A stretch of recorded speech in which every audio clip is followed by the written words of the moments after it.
Let's make some armor! This is my reference picture.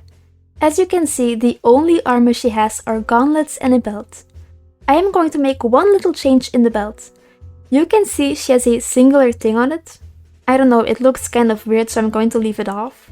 I'm going to start with the gauntlets. The material that you need is 5mm and 2mm foam, a knife, some glue, a heat gun and a multi-toolkit if you own one. The first step is measuring your wrist and forearm. As you can see in the picture, hers are kinda short, they don't cover her entire forearm, so I'm going to measure that length on myself as well.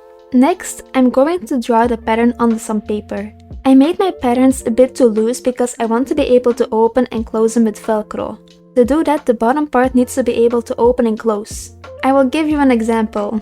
This is my Wonder Woman gauntlet. This one is all foam. I can put it on and take it off, of course, but it isn't super tight and it's hard to move in. This is my Bowser gauntlet. I left the bottom open and hot glued some elastics in it. This is an option as well. It's comfortable and I can still move while wearing it. But for my Shazam cosplay, I will stitch some Velcro on some fabric and just hot glue it in there. This is the basic pattern, and you can see she has some more details on the front and back end of the gauntlet, so I will draw them as well using the same measurements. You can choose how big you want them to be. I'm just gonna go for 2 centimeters. Now, draw all these patterns on your 5mm foam except for the front and back pieces, which I will draw on my 2mm foam. The lines you see are just registration marks so I can line up the 5mm and 2mm pieces when I glue them together. The second piece of armor Mary wears is a belt. To make this, I just measured my waist. I made sure to make it a bit bigger because I will add some Velcro in the back to be able to put it on and take it off. In my reference picture, you can see that the front has a bit of a V shape. I'm not sure if this is going to work out properly, but I'm just going to draw that V shape on my pattern without measuring it. So this part will be me winging it, and if it doesn't work, I'll just cut off some pieces in the back. Foam is expensive, so instead of making one long pattern, I made 2 small ones.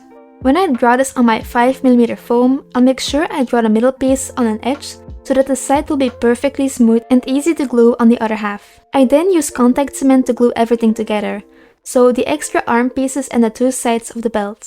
So get your contact cement and realize that you didn't close it well enough last time and now it's all dried. Great! Once your glue has arrived, you will want to put a little bit on both pieces, wait until the glue is tacky and then gently put the pieces on top of each other. Please do this in a room that's ventilated or at least open your windows.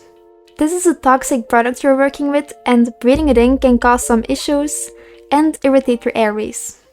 Now, push the pieces together so they'll stick for a few minutes.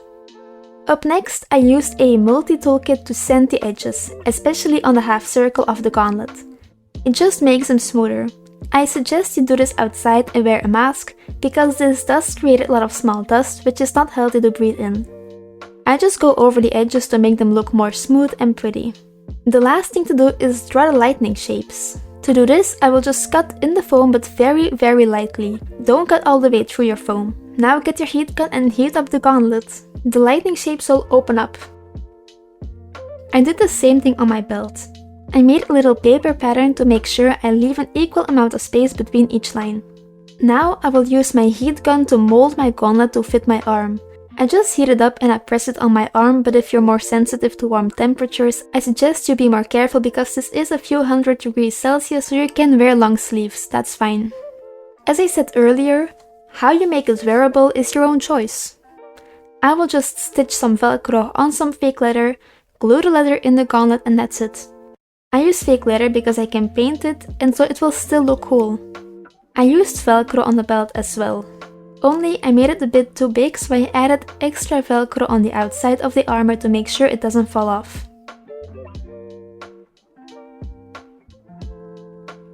So now, time for the fun part, painting! Step 1 is priming. If you paid attention when I was showing my Wonder Woman and Bowser gauntlet, you noticed that some of the paint had come off. That's because I didn't prime it at all, but I will do now. I'm using Flex Bond because, according to my friends over at Cosplay Shop, it allows the armor to still have some shine, which is what I want. I am going for a metallic look, so I want my paint to shine a little. I am just following the guidelines on their website because I have never used this product before. The website says that 3 layers are the best and we need to wait half an hour between each layer. I ended up only doing 2 layers for no other reason besides that I was lazy. Since I have both my armor pieces, I will be doing them simultaneously. I am using a regular paintbrush to apply the flex bond. While priming, I did notice that the cut lightning bolts started to stick together, so I went over that with a toothpick to make sure the cuts didn't glue together. After several hours of drying, I went back and noticed that some parts were uneven and they were like stuck together and it felt rough. I don't know the right words for this, but if I had like sandpaper, I would use that to make the edges smooth again. But I don't own sandpaper, so I didn't do that. Now it's actually time to paint. I use regular glossy gold acrylic paint and just a normal paintbrush. This is after the first layer.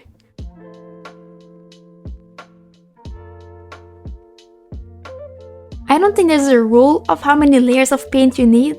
I just do it until I'm happy with the result. The paint did, again, get into the lightning bolt, so I used another toothpick to get it out. The sad thing is that you can also see where the flex bond dried up a lot because there are some accumulations, especially around the lightning bolts. Anyway, this was layer 3 and after that I quit for the day because I got tired of sitting on the ground all the time. If you were to wonder why I didn't do the gauntlets fully, it's simply because I needed an area to hold onto. On a different day, I did the last parts of the gauntlets. I went over everything with one more layer, but in this layer I added this white thing. I don't know what it's called, but it's supposed to make your armor look shiny, so it adds more gloss. After that, I mixed some gold paint with black paint, and with my smallest brush, I painted the lightning bolts and the inner sides of the 2mm armor. This just gives it some shadow. For shoes, I usually make boot covers, but this time I found some cheap pair of boots that almost look exactly like Mary's, so I just bought them. I put 3 layers of flex bond on it and used gold spray paint to give it a first layer of paint. I used the spray paint just to make sure there is some gold on it because I'm not sure how good my paint will stick to the shoes. Anyway, then I added another 3 layers of gold paint, but this time just the same one I used on the armor so it matches. And that's it! Here is the result! In the last video, I will be showing you guys how to make a hooded cape. Now, thank you so much for watching and have a very nice day. Bye bye!